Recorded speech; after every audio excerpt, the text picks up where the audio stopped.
In my time, never had a catastrophic fire day since I've been here.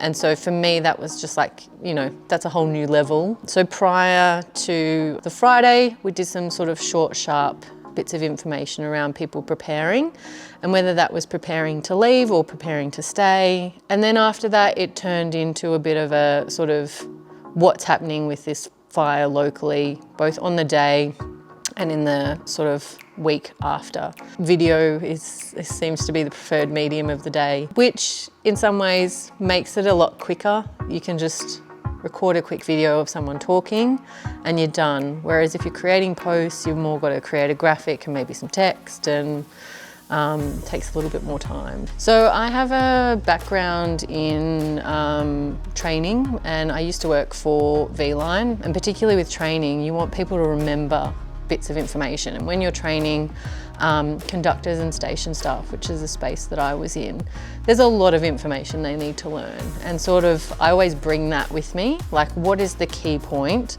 There might be several key points, but for this particular video, what is the one key message that I want to get across, and how can I do that as succinctly as possible? But also repeating the message. So it doesn't have to be long, but if you just reiterate a couple of those key points in that short message, because then people can sort of retain that a bit better. And I always think about it in the way of what would I want to know if I didn't know anything or I hadn't thought about this before, what would be the key points? So yeah, the key messages that we were sort of thinking about was around whether people were planning to leave or planning to stay. And then kind of subcategories within that.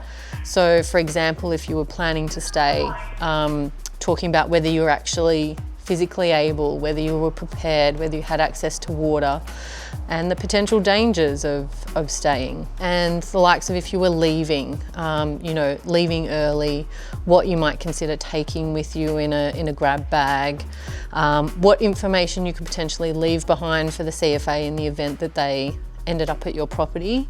Again, all very reactionary, none of this was sort of planned, but I just thought, in the event that something happened in Taradale, how can we be as prepared as possible? So yeah, we created a form for people to indicate, because it's summer, whether people are on holidays, whether they were planning to stay or whether they were planning to leave.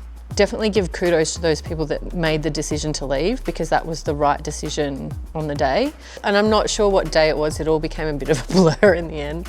But you start to get sort of more views and comments and likes and followers and all that sort of stuff. But it's not till you kind of go back out into the wider community and you walk into the council recovery hub in Castlemaine and people are like, hey, thanks for the updates.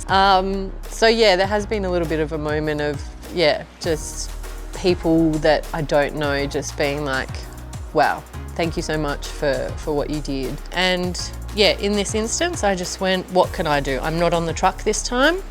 Had I been on the truck, it probably would have looked very different. I wouldn't have had time to be recording videos and doing stuff like that. So yeah, it's just the way it unfolded.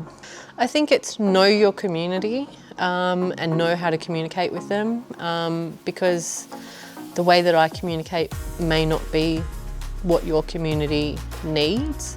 And I think just be yourself, like be who you are in the brigade. You don't have to be polished in the way that you speak. And I think people respond to you just talking naturally, rather than trying to be like a presence or something that's somewhat unnatural for you. So yeah, I think know what your community wants and just be yourself, and I feel like you can't go wrong if you're those two things.